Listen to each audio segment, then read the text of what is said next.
অনেকে ধারণা করেন যে আমরা তো ইসলামী শাসনের পক্ষে কথা বলি, তো ইসলামী শাসন দেশে কায়েম হলে মানুষের অধিকার খর্ব হবে।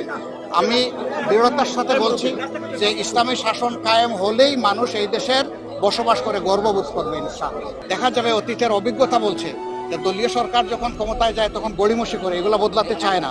আমরা চাই যে এই সরকারের হাতেই সব জঞ্জাল পরিষ্কার হয়, একটা সুন্দর সভ্য দেশ গড়ার জন্য আর একটা অর্থবহ গণতান্ত্রিক পদ্ধতি চালু করার জন্য যা দরকার সব করা হোক।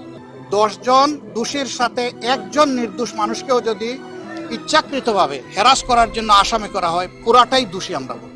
তাদের নেতৃত্ব পরিবর্তন করলে শুধু হবে না, তাদের চিন্তাধারার পরিবর্তন আসতে হবে, তাদের আচরণের পরিবর্তন আসতে হবে। তারা এদেশের মানুষ, রাজনীতি করার অধিকার সকলের আছে। আমাদের কেড়ে নেওয়া যেমন অন্যায় ছিল, আমরাও আরেকজনের কেড়ে নেওয়ার অধিকার, এটা আমরা এভাবে বলি।